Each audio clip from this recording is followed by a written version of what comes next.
Perundingan Linggarjati.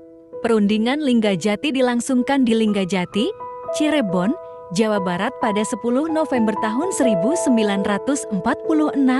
Delegasi Indonesia terdiri dari Perdana Menteri Sultan Syahrir, Muhammad Rum, Mr. Susanto Titopoldo, dan Dr. Hatta Ghani.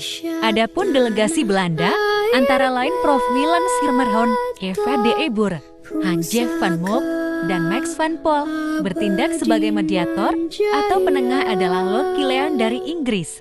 Perundingan Linggarjati menghasilkan apa yang kemudian disebut Perjanjian Linggarjati yang isinya antara lain sebagai berikut. 1. Belanda mengakui secara de facto Republik Indonesia dengan wilayah kekuasaan meliputi Sumatera, Jawa, dan Madura. Belanda harus meninggalkan wilayah de facto ini paling lambat pada 1 Januari tahun 1949. Kedua, Republik Indonesia dan Belanda akan bekerja sama dalam membentuk negara serikat dengan nama Republik Indonesia Serikat RIS. Pembentukan RIS akan segera dilaksanakan sebelum tanggal 1 Januari tahun 1949. Ketiga, RIS dan Belanda akan membentuk Uni Indonesia Belanda yang diketuai oleh Ratu Belanda. Perjanjian Linggarjati ditandatangani pada 25 Maret tahun 1947 dalam sebuah upacara kenegaraan yang diselenggarakan di Istana Rijswijk atau Istana Negara sekarang. Perundingan Linggarjati memiliki sisi positif dan negatif bagi bangsa Indonesia. Sisi positifnya, perjanjian ini mengakui secara de facto wilayah Indonesia yang meliputi Sumatera, Jawa, dan Madura. Sisi negatifnya, pengakuan de facto tidak sesuai dengan luas wilayah Hindia Belanda yang seharusnya meliputi wilayah dari Sabang hingga Merauke. Perjanjian Linggarjati melahirkan kekecewaan dan resistensi sebagian rakyat terhadap Kabinet Syahrir III. Kabinet Syahrir III adalah kabinet ketiga yang dibentuk oleh Perdana Menteri Sultan Syahrir pada tanggal 2 Oktober tahun 1946 dan bertugas hingga tanggal 27 Juni tahun 1947. Beberapa partai seperti Partai Masyumi, PNI, Partai Rakyat Indonesia, dan Partai Rakyat Sosialis menganggap perjanjian itu sebagai bukti lemahnya pemerintahan Indonesia dalam mempertahankan kedaulatannya. Sementara itu, pelaksanaan perjanjian ini pun tidak berlangsung mulus karena terjadi perbedaan penafsiran terhadap beberapa pasal. Contoh, Belanda menolak tafsiran bahwa Republik Indonesia sesuai dengan kekuasaan de facto-nya dapat mengadakan hubungan dengan luar negeri, termasuk menempatkan perwakilannya.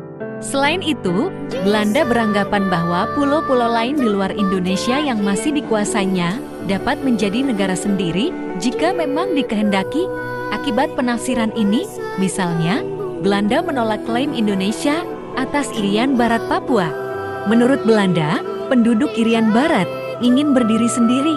Penafsiran Belanda atas bunyi Perjanjian Linggarjati didasarkan pada pidato Ratu Wilhelmina pada tahun 1942 yang menginginkan agar Indonesia dijadikan negara persemakmuran Belanda berbentuk federasi. Selain itu, hubungan luar negerinya akan ditangani oleh Belanda.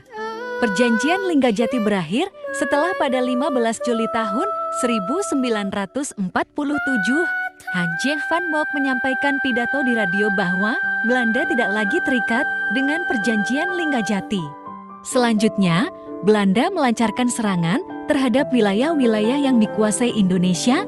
Serangan ini dikenal sebagai agresi militer Belanda I yang dimulai pada 21 Juli tahun 1947.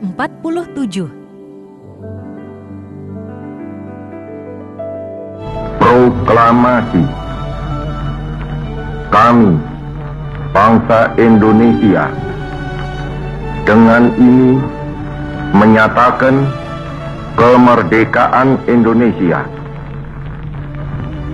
Hal-hal yang mengenai pemindahan kekuasaan dan lain-lain diselenggarakan dengan cara saksama dan dalam tempo yang sesingkat-singkatnya. Jakarta, 17 Agustus 1945, atas nama bangsa Indonesia, Soekarno, Hatta.